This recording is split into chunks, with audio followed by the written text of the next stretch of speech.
Hey, what is up guys, I'm KBHD here, and this is going to be a quick video on something just because it's been covered in depth by a lot of people already. If you're subscribed to anyone else tech on YouTube, you've probably already seen this, or if you're not subscribed to any other tech channels on YouTube, maybe this is the first time you're seeing this, but this is the iPhone 6 dummy body. So a lot of people have been getting their hands on this courtesy of Sony Dixon, who has had some notoriously great Apple leaks in the past, and I'll leave his Twitter link down below if you want to check out the rest of the stuff he shared.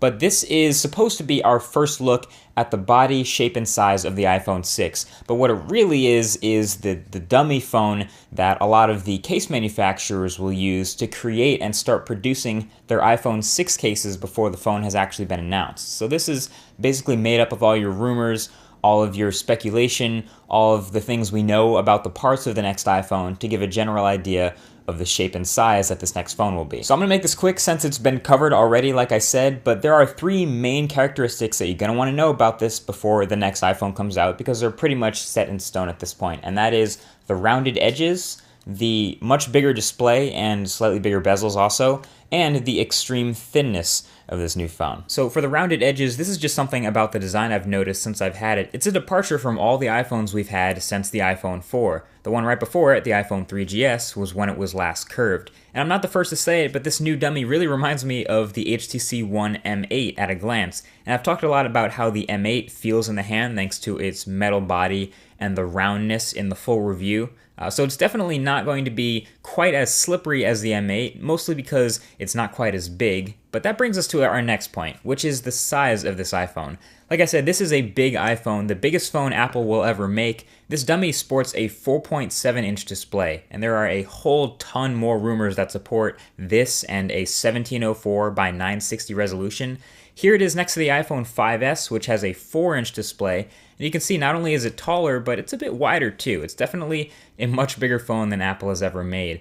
I'm actually finding the bezels seem to be kind of big compared to a lot of other phones out now. It makes it look a little ugly, but even the other iPhones have smaller bezels than this. The Moto X is a pretty popular Android phone. This also has a 4.7-inch display, but you can see it's much smaller than the iPhone 6 dummy and not nearly as tall. Of course, it doesn't need to make room on the front for a home button, but I feel like the iPhone has some pretty big bezels for the display you're getting.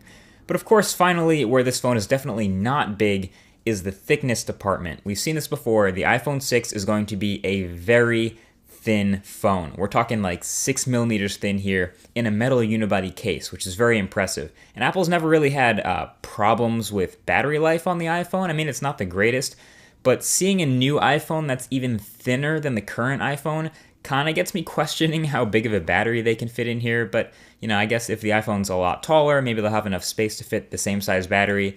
Who knows? I always think about battery life when I see a phone as thin as this. But as you can see here, if we check out one of these pre-production iPhone 6 cases here, which has the interior measurement of just 6 millimeters, we can put the iPhone 6 dummy in it, and of course, it fits just perfectly. All the cutouts and all the speakers and the lightning port and the headphone jack and the volume and mute switch, they're all still there, and it's the same thinness now as the iPod Touch, which is incredibly impressive, and I don't really see any other phones out there that are quite as well built and only 6 millimeters thick, so it's really impressive and has me pretty curious. But that's about it as far as the aesthetic stuff. There are also, of course, some other minor things, which I guess are major when it comes to the iPhone, where the power button relocation, it is now on the side of the phone, which makes sense because it's a bigger phone and it would be harder to reach the top, so it makes sense to put that power button in an easy to reach spot.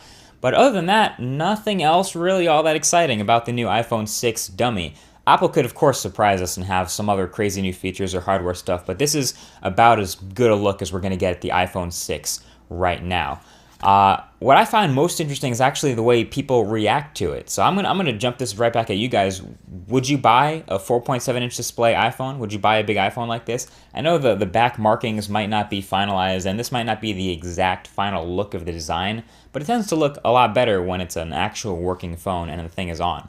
I'm also going to leave a link to Your Average Consumer's video where he actually went out and showed people the iPhone 6 dummy and asked, hey, would you buy this if this was the next iPhone? And he got some pretty interesting answers. So I'll leave that link right below the like button. Check out that video. And other than that, that's about it. So thanks for watching this quick video. Talk to you guys in the next one. Peace.